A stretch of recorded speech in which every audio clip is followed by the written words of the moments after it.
ଏକ ଛୋଟିଆ ଗାଁ ସେଇ ଗାଁରେ ବଡ଼ କୂଅଟି ଥାଏ। ସେ କୂଅରେ ଭୁତୁଣିଟି ରହୁଥାଏ।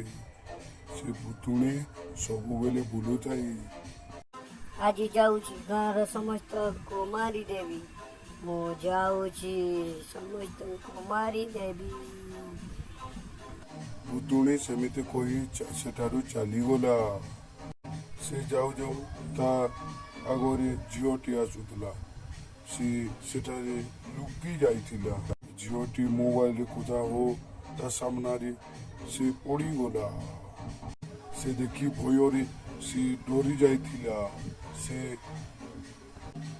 ସେ ପଛ ଘୁଞ୍ଚା ଦେଇ ସେ ଧୀରେ ଧୀରେ ଚାଲିଗଲା। ସେଠାରେ ଜୋର ବିସ୍ମୟ ହୋଇ ସେଠାରୁ ଚାଲିଗଲା। ସେ ତାକୁ ଭୁତୁଣି ଦେଖି ସେ ତା ପିଛେ ପିଛେ ଚାଲି ବସିଲା ଓ